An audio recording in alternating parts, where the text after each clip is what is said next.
What's going on, guys? Today we are back in the shop. I hope you watched the last video with the drift car. It was freaking awesome. That car is so much fun. Such a blast.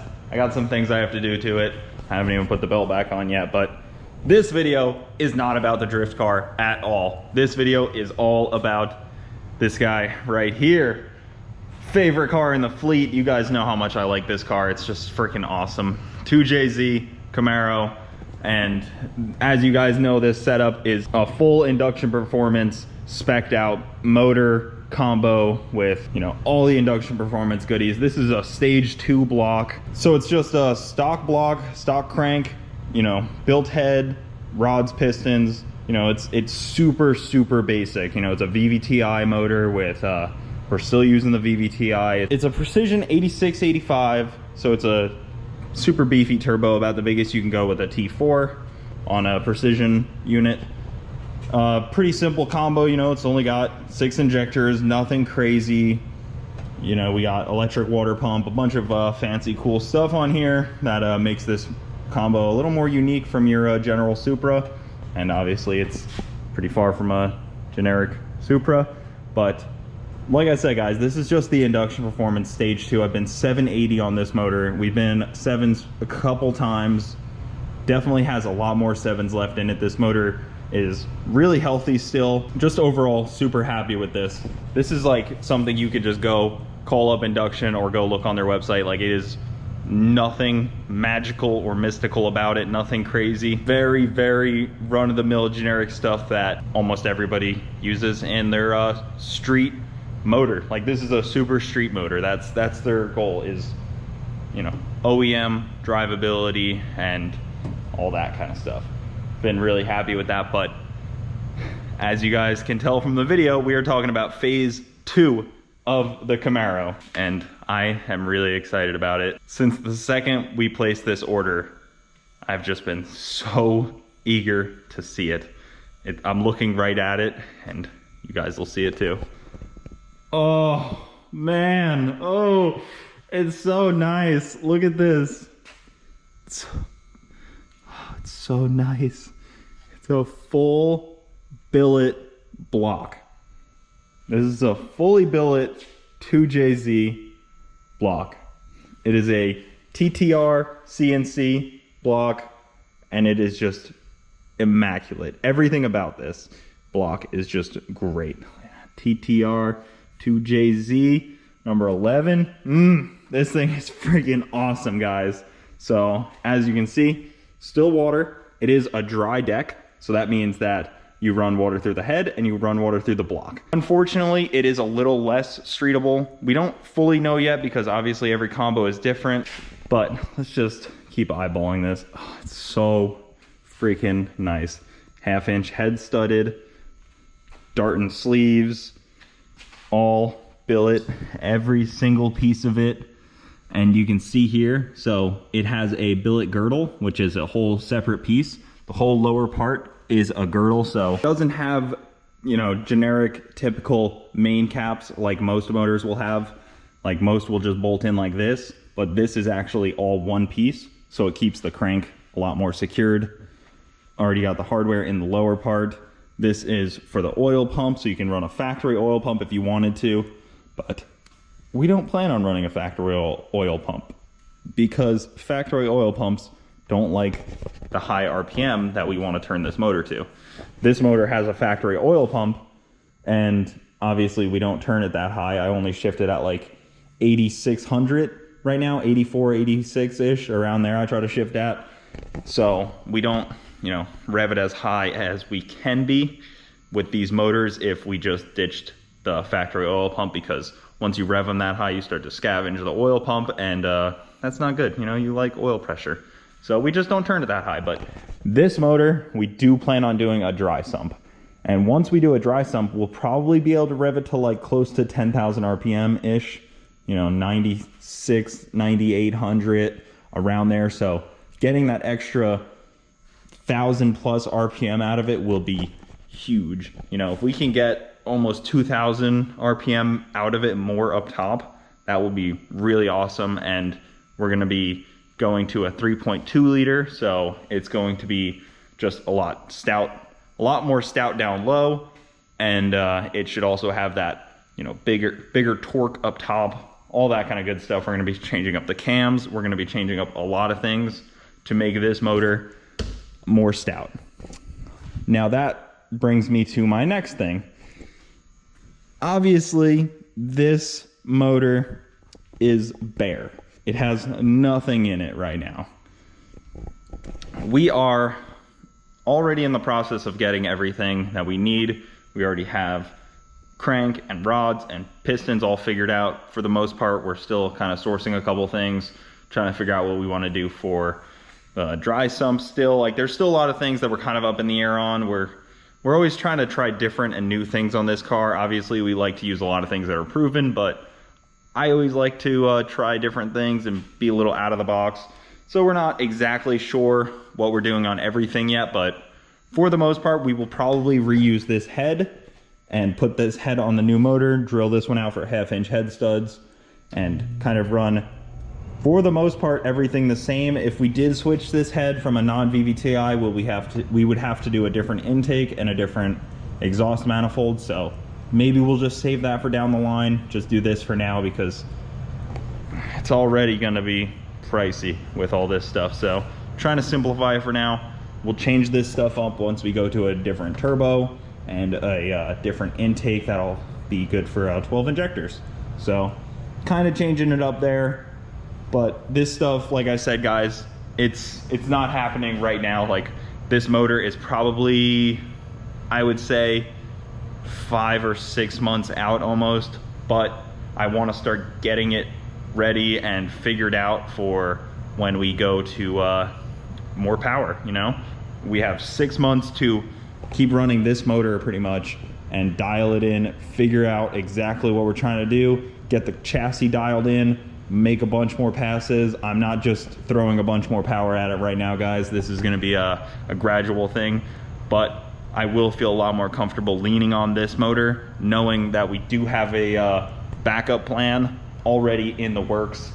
It's a really good feeling because it's a 2JZ, which is a little tricky to get right now. Parts are hard to get for everything, so it's nice having a backup plan that's already in the works. That'll make me a lot more comfortable to go out and lean on this car a little more. So that's basically our, like, maybe 3 to 6 month plan is this motor, and same combo pretty much, but more RPM, more displacement, so we'll be able to really turn it up. We'll be able to just max out this turbo without fear of anything. It's really hard on bearings. The rods are fine, but the steel rods are super hard on bearings. So this motor will be aluminum rodded, be a lot better on bearings. They obviously do have a lot more maintenance with an aluminum rod. You have to you know, change them every like 100 passes or so on, which is unfortunate, but that's just part of it at this level, because this motor is rated to 2,000 to like 2,500-ish horsepower. So we're gonna try to put internals in this thing that are rated at 2,500 horsepower, because that may be the inevitable goal. I don't know if I'll ever put a turbo on it that will support that, because that big turbo life is a little tricky when you have a small motor. It makes things a little more difficult, but that's nothing nitros can't fix. So we're gonna call this phase 2 of the Camaro. This was all phase 1. This motor, this stage 2 induction performance built bottom end, super basic, simple build, stock MK3 or 4 oil pan. It's a stock Toyota oil pan, like super simple stuff, nothing crazy at all. This right here will definitely be called stage 2 of our master plan here, and then it'll be like same setup but more RPM, more displacement, so we'll be able to get more out of it. We'll call this stage 2, and then stage 3 will hopefully be, maybe stage 2 will include it, but turbo 400, and then stage 3 will definitely be bigger turbo, different turbo kit, different intake, more injectors, bigger intake, bigger throttle body, redo some of the turbo piping. That will definitely be stage 2. How long after stage 2, stage 3 comes, I don't really know. Hopefully I get to race this car for a long time. I mean, you know how making plans is.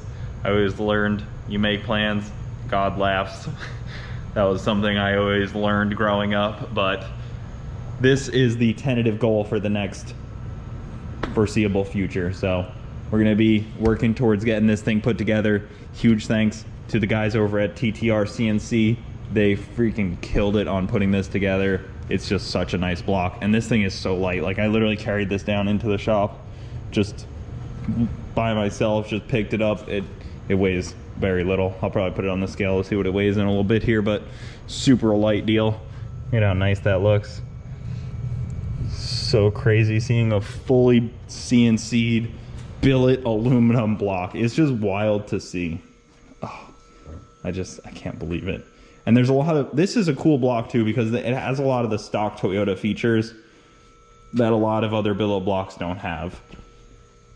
And then also I love the girdle because it just definitely makes it feel a little stronger. Well, that was a very long-winded episode, but this is the future for the 2JZ Camaro. Let me know what you guys think. Let me know if there's anything you'd like to see kind of incorporated in this car. And, you know, I have some really cool ideas on how we can change the turbo kit once that comes. But for now, this is what we get to look forward to. I am not getting rid of that bottom end. I'm keeping it as a backup just in case, you know, or maybe we'll end up putting it in another car. It's always gonna be, I'm going to hold on to it though. That's gonna be a backup motor. Just in case, or go through it, freshen it up, fix it. All right, I came down to look at this thing. It is pretty. It is very nice. Wow. Very nice I'm unit. excited for you. And now I'm gonna weigh it. So I just weighed myself 207. Full scale. Fully loaded. Just had a meal. Can't believe you could just lift it like that. Yeah. Can you see? Yeah. Through the hole? Mm-hmm. Through cylinder 4. 304. So it's about 100 pounds. Oh wow. You said it was like 50 on the phone. I'm just so strong, I thought it was 50. You did. Cooper was like, it's like 50 pounds. I was like, really? Yeah. I don't know what an iron bare block like this weighs, but I know now what the billet one weighs. Mm-hmm. So. Oh my god, you'll have to weigh that one when it comes out. That one will have a crank in it though, and rods and pistons. But we'll weigh them once they're both equal, or I'll just weigh the car. Mm-hmm, yeah. That's easier. Mm-hmm. But now I know how much this weighs, but man, it is so freaking nice. It's crazy how nice it is. Yeah. Whoa. And everything. What are all these for? Like what go? This holds the girdle in. So you see how there's a seam right here? It's actually 2 pieces. Oh. Yeah, I know, it's almost this looks like a zip tie. It kind of does. That? This is the O-ring. Because it goes around the whole girdle. They just didn't snip them yet. Oh. But the girdle still has to come off anyways because you have to put the crank in. So oh, so this whole bottom piece will come out? Yeah. To put I the would have crank never noticed that unless you said that. The seam? Yeah. I know. That's how good of a job they did that you can't even like see it here. Yeah. You don't even notice it. Yeah, that's really wild. cool. And then all this bolts together too, but it's gonna be a lot faster. So that's the goal, at least. I mean. What about that makes it so much faster? Because it's stronger? We'll be able to make more power. Why though? Like what's the difference? It's just stronger, so it'll hold more power, but we're also doing more displacement. And then we're also doing a external oil pump dry sump, so we'll be able to rev it higher. Right now we shift it at like 8,400, but I want to be able to shift it at like 9,800. So if I can rev the motor out higher, it can theoretically make more power up top. Okay. So that's the goal too, and then we can re-gear the car for that more power and the more RPM. All part of it, all part of the science of going faster. Cool. And I understand that we haven't been truly consistent with the car yet, but this motor won't be in that car for like 6 months, like I was saying. So we have plenty of time to figure out the car, and even regardless if it's figured out or not, if you're not progressing with your race program, you are already falling behind. If you're not constantly working to make your car better or faster, you are already behind the curve. Yeah, I agree with that. And that's the tough part of racing. So this is my next plan, because that motor may not last forever. That motor, It could blow up whenever, honestly. Motors blow up. Yeah. They do that. That's what happens in racing. Yeah. You lean on it a little too hard for a race, and suddenly you don't have rods in your block. So. I mean, yeah, we've really been pushing this car, so. I mean, it doesn't owe me anything, that motor. Yeah. It's done a bunch of 7-second passes. It's freaking raced a bunch. Obviously, I want to get more racing out of it, and I will get more racing out of it, but I definitely need to have another Next plan step in up. the works. Yeah.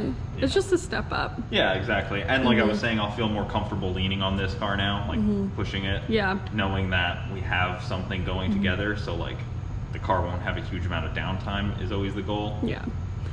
Important question. Is this going to be in before FL2K? No. Oh. It won't be. Oh. I mean, maybe we'll. there's like a slim chance, but Yeah. probably not. I think it's better for me to just go in with the mindset that this motor has to make it to FL2K. Yeah, that's true. So when you guys see me at the track making very few passes, just know I'm trying to keep my motor together for FL2K because I'd rather race at an event than a test and tune. Yeah, we actually do need to. It sucks because it's raining right now, Yeah, but they like. canceled tonight's test and tune. Yeah, but like we need to go work on the bump box. Yeah, I'm pretty confident with it after all the fixes. Okay. I think we're good. Mr. Confident Man over here. I'm pretty confident in the bump box now after changing up the wiring. It was working, and then the input shaft Wait, broke. but what was the last problem we had? Was it the bump box? transmission broke Oh, yeah. when I was testing the bump box. Oh, yeah, in the driveway. Yeah, in the driveway. Sorry to bring that up. Yeah, ouch. Man, my head out. Yeah. But that is the future plans for the Camaro. And I haven't even told Bronte, Oh, no. phase 3 that we were just talking about. What? Phase 3 is going to be expensive too. Great. Yeah. Like, we were talking phase 3, like I want to, take the turbo from where it's at and put it up here. If we can hang more weight forward, as you guys saw on Boosted Boys, putting the weight more forward is good for a car that wants to wheelie. Last time it was out, Wheeling. it wanted to wheelie, so, taking weight off the front and moving the turbo forward may fix all that. Yeah. All part of the plans. So, Cool. we got steps here. We got plans going. Lost my shoe. But that'll end this video off. I want to give a huge thank you to the guys over at Induction Performance. They have been supporting, sponsoring, and working with me on this from the beginning. They answer all my ridiculous questions. They're the best all over times there. of the day. Yeah. So huge thanks to those guys. Cannot wait to push this program more forward in the future and go faster with them on my side. And that'll do it though, guys. Thank you so much for watching. Keep it saucy. We'll see you next time. Freaking billet block. Freaking billet.